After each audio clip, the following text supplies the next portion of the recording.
Are you listening?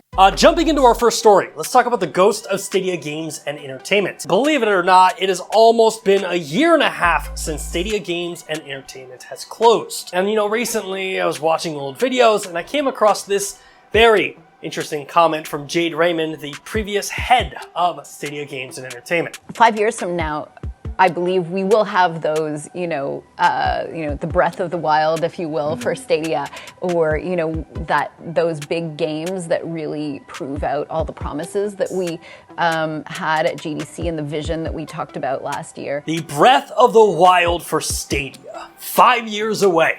Now keep in mind, that video is 2 years old, so even from today, we would still be 3 years away from seeing the epic Breath of the Wild style video game on Google Stadia. Except, we gotta face the reality. Stadia Games and Entertainment is dead, and we will never see this game. However, following recent announcements, we are now starting to see other projects that Stadia Games and Entertainment were working on that are appearing randomly throughout the industry as ghosts in a Charles Dickens novel. And probably the biggest one of the past week was during the Xbox Showcase. In case you missed it, Xbox had a massive event last weekend in which they held their Bethesda Xbox Showcase. They announced new games, new titles coming to cloud gaming, along with the reveal that Hideo Kojima will be partnering with Xbox Game Studios to create an episodic horror game on Xbox Cloud Gaming. In the announcement, Kojima revealed that this will be a never-before-seen experience where, with Microsoft's cutting-edge cloud technology and the change in the industry's trend, it has now become possible to challenge myself to make this never-before-seen concept. And this is important because after Stadia Games and Entertainment was shut down by Phil Harrison, VGC reported that Phil Harrison was pitched on a potential Kojima innovative episodic horror game for Stadia Cloud Gaming. This game would embrace the potential power of Google Stadia, however, according to VGC, was ultimately rejected by Phil Harrison. Now, for what it's worth, Stadia did issue a comment to VGC about this, in which they said, "We talk to partners all the time in situations that don't result in a project or even a proposal. This is very common. Speculating that two parties that speak regularly in the industry leads to proposals or otherwise is inaccurate." Which is kind of a weird comment, because when I first read it a year ago, I was like, well, there it is.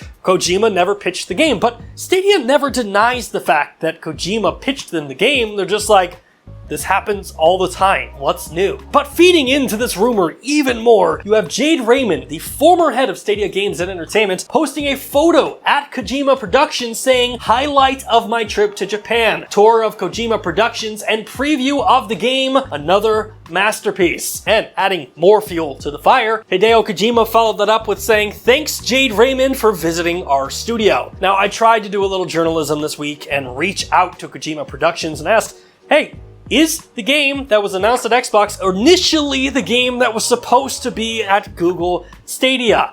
And they never responded. But when you zoom out and you look at the overall story of Stadia Games and Entertainment, it's hard not to believe that this was the game that Kojima pitched to Stadia. Because the headline of Stadia Games and Entertainment is nothing more than missed opportunities. For example, Jade Raymond, the former head of Stadia Games and Entertainment, is now running her own studio called Haven, which was purchased by PlayStation, and they are likely capitalizing on all the technologies and discoveries that they did at Stadia Games and Entertainment. Discoveries like when Jade Raymond talked about using Google's technology, Google Duplex, to develop next-generation NPCs that would be indistinguishable from real players. Because much like the demo for Google Duplex, where Google AI schedules an appointment with the hair salon, these next-generation NPCs would act, speak, and behave like real people. And I gotta say, after the Google AI Lambda story that leaked this week, and we find out that their AI is now sentient and it has feelings, I mean, yes, that's extremely terrifying, but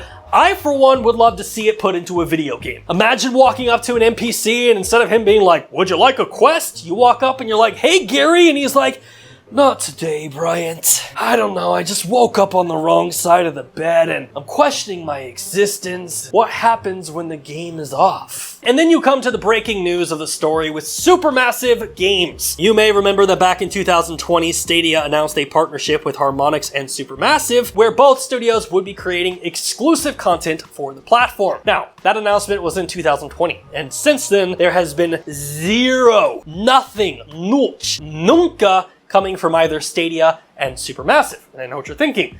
Maybe you're just not asking them. I have asked them. I've reached out to Supermassive at least 5 times via DM and 5 times via email. I reached out to Google Stadia, and the response that I got back said, I need to refer you back to the blog post on February 1st. And in case you're wondering, that's the blog post about the closing of Stadia Games and Entertainment, where we mentioned we would not be investing further into bringing exclusive content beyond any near-term planned games, or maybe touch base with those publishers and developers to ask them about their IP and game. Now, as I mentioned, we have a little bit of breaking and developing news, as Axios is now quoting a source who is claiming that the brand new Supermassive game, the Quarry, was supposed to be the Stadia exclusive title. To build on this, Axios is quoting a Take-Two representative that said Supermassive Games was looking for a publishing partner as the project came to completion. And honestly, for a game of this scale to come this close to completion and not have a publishing partner is kind of weird, unless your publishing partner got shut down mid-development. That would definitely make sense. And the reason this is a big deal for me is, let me read you the description of the Quarry. The studio describes it as breaking new ground across interactive storytelling and technology to create a truly visceral teen horror experience. So when you tie in everything Jade Raymond was doing and everything Hideo was doing and Supermassive Games and you put a bow on it, you get never before seen concepts, cutting edge cloud technology, groundbreaking advancements in storytelling and technology, NPCs powered by Google Duplex. I mean, the breath of the wild for Stadia sure sounds like it could have been a mind-blowing experience. Now, the good news of this is Stadia Games and Entertainment obviously is dead, but the ideas and the people who were pushing the boundaries and working on these ideas haven't given up. And I, for one, will be extremely excited to see Kojima's work on Xbox Cloud Gaming. I can't wait to be seeing what Jade Raymond is doing at Haven and how she pushes the boundaries over there. And for Father's Day, I'm probably going to be checking out the Quarry this weekend. All the while just staring at the ghost of Stadia Games and Entertainment and realizing the huge missed opportunity. Hey, thanks again for checking out our channel. If you like what you saw and you want to see more content just like it, which who wouldn't, hit the subscribe button right there. And while you're down there, hit the like button. Maybe even consider becoming a Nerf Report best friend, just like the people listed down below did. In fact, don't you want to see your name there? I know I do.